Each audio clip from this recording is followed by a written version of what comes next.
Mr. David Licauco abay may ipinagtapat kay Miss Barbie Forteza sa gitna ng kanilang premiere night ng P77. But before that, if you haven't subscribed yet to my YouTube channel, please don't forget to like, share, and subscribe at hit mo na rin ang notification bell for more showbiz updates. Bago tayo first magpatuloy sa ating updates for today's video, nais kong pasalamatan po for always watching and trusting this channel. Thank you so much sa inyong palagi ang panonood at palagi ang pagsubaybay sa mga updates po natin. Maraming salamat. At ngayong araw, let's talk about this one dahil si Miss Barbie Forteza ay nakareceive ng papuri para sa kanyang napakagaling na pagganap dito po sa pelikulang P77 or Penthouse 77. Barbie Forteza drew praise for her performance in the psychological thriller P77, which had its advanced premiere on Monday night. The premiere night held at the mall in Quezon City was a star-studded affair with Alden Richards, Jameson Blake, Bianca Umali, Ellie Villanueva, Derek Monasterio, Jessica Soho, and Atom Arroyo, among others in attendance. After the screening, Forteza's lead portrayal in the film was lauded by Blake, who called it a refreshing departure from her usual role. Good job, sabi niya. The emotions she showed in the movie were so genuine. It's something everyone should see, he told reports. It's not the typical Barbie. So ayan po yung ilan sa mga komento nitong si Mr. Jameson Blake. In the other hand, sabi naman ni Alden Richards, previously worked with Forteza sa Pulang Araw, also praised the actor's dedication to her craft. That's what I love about Barbs, he said. She never delivers anything half-baked. When she takes on a role, she pours herself into it. Ayan. So, sinabi niya na hindi nga daw half-hearted. Itong si Miss Barbie Forteza, kapag may binibigay talaga sa kanyang role. Pero, alam niyo po ba na mas tumatak, no? Ang ilan sa mga, mas tumatak dito yung pagdating ni Mr. David Licauco. Kahit sabihin na natin na meron siyang ibang collab team. May iba siyang kasamang mga actors dito. Pero na-highlights pa rin ang pagdating at pag-support ang ipinakita nitong si Mr. David Licauco. At sa kalagitnaan nga ng kanila pong premiere night sa kanyang interview ay tumatak ang ilan sa mga sinabi ni Mr. David Licauco towards Miss Barbie Forteza.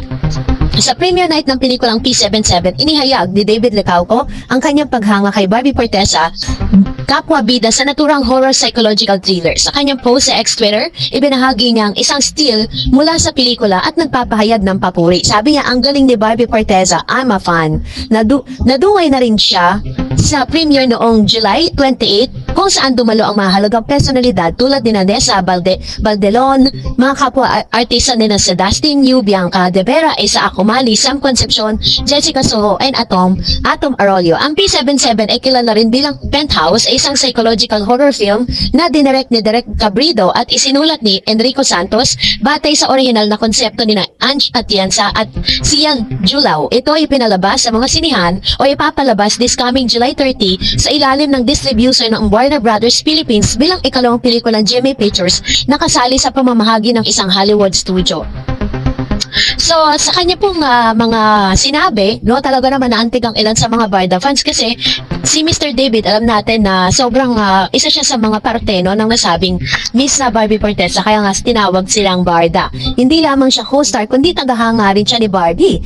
Yan ang ilan sa mga pinakawalan nitong si Mr. David Licauco sa kanyang interview at hindi pa siya tumigil, lalo, nag-post pa siya sa kanyang Twitter account ng papapakita ng kanyang all-out support para dito kay Miss Barbie Forteza. So, ang kanyang sinserong papuri ay nagpapakita ng profesional at respeto at personal na pagkagiliw dito po kay Miss Barbie.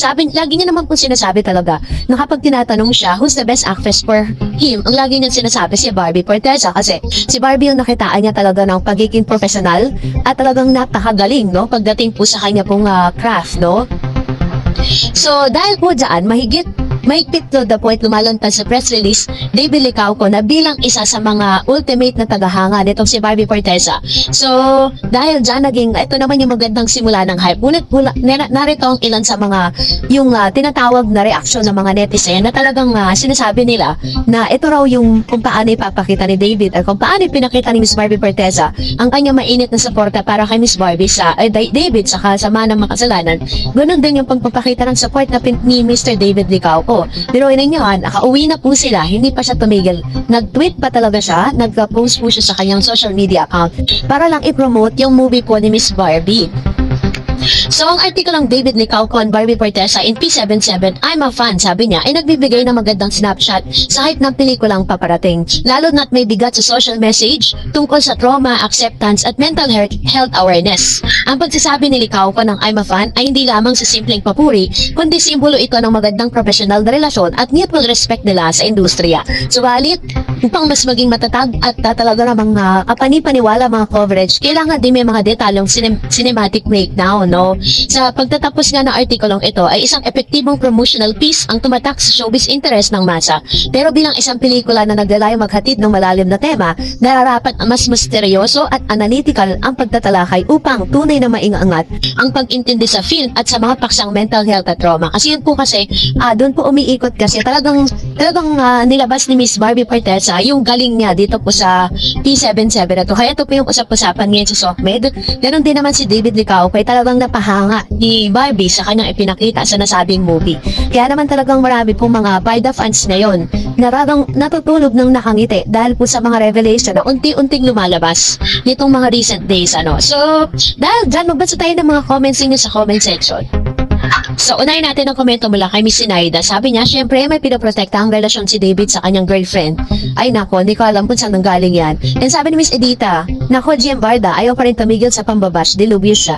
Hanggang ngayon po ba talagang negative pa rin talaga yung mga nilalabas niya. Hindi ko alam kung saan niya ginukuha yan sapagkat samantalang puro positibo po yung mga balita ngayon tungkol kay Barbie tsaka David. Sabi ni Miss Relita Bode, trending ang P77 ng premiere night na pinagbibidahan ng primetime princess Barbie Forteza. Dumano sina Jameson Blake, JC Alcantara, Alden Richard at Sam Concepcion, David Licauco, Bianca Umalit, Bianca De Vera, and Dustin Yu at marami pang iba. It's a great success and many believe in acting capabilities of Barbie that she can do more genre when it comes in her acting skills. Once again, Barbie proved na karapat dapat, which is true, no? Talagang, alam niyo, hindi pa po na ipapublicize yung movie. Talagang pinag-uusapan na siya sa galing na ipinakita ni Miss Barbie Forteza. Even yung mga magagaling na mga actors like Alden Richards ay talagang humanga dun sa pagganap nitong si Barbie sa kanya pong karakter dito po sa P77.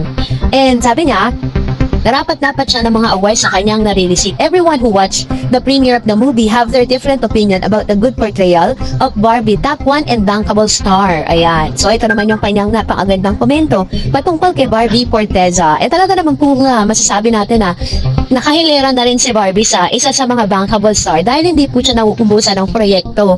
Pagkatapos po ng isa meron na naman panibago, ganun katindi. Sabi ni Miss Julie, siguro nga po ganun sila di pa umaamin kasi nga po maraming nambabash at gusto silang paghiwalayin. Ma'am Dara, sa basa ko na kasama kayo kina Sir KJ, Madam Pickles at Barda United na legit ang mga updates nyo. Maraming salamat po sa inyo dahil pinatutunayan nyo sa totoo ang suportahan nyo sa Barda. God bless po at ingat po kayo palagi. Ayan, say thank you Ma'am si Julie Banasihan sa inyong komento at sa inyong pong positibong komento at pagsuporta po kay sa Barda and of course sa ating pong channel. Maraming salamat po sa inyong laging panonood at palagian ninyong pagbibigay ng opinion, no, sa mga natatanging natin, mga highlights na mga balita patungkol kay Barbie at kay Mr. David Licauco.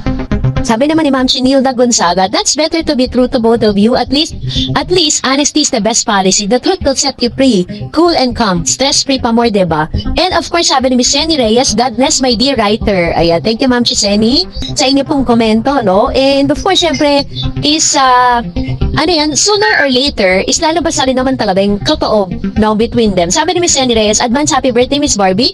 God bless many more birthdays to come. Guide ng Diyos. Ayan. Sabi ni Miss Jenny, correct, sa kanila po umiikot. Amen. God bless. Ayan. Kasi sila po talaga naman yun, even sa mga tabloids, sa social media platforms, sa mga pre-TV. So, yun po. Sabi ni Miss Rose Cruz, love you Ma'am Darit, ang siya po kasi dumating si David sa premiere ng P77 movie Barbie. Salamat po sa Diyos Ma'am Darit. Ingat kayo lagi. Lagi Ma'am. Ayan. Thank you Ma'am si Rose. And Miss Luisa de la Cruz, dapat lang na the truth about Barda, more blessings. And Miss Sulita Messina, the most honest and most brilliant actor in her generation. God bless Barbie. Ayan. Salamat Ma'am Cholita Messina. And another one, sabi ni Miss Jenny, ganyan, wag na ninyo itago yung mga basher stop na. And Miss Lilioso po, basta ako Barda lang sapat na. Thank you Dareds sa updates. God bless. Ayan. Thank you so much Ma'am Lilioso po sa inyong komento at palagi ang panonood. And that's it for today. For more videos and updates, please don't forget to like and subscribe. And please don't forget to follow my Facebook page, Dareds TV. God bless everyone!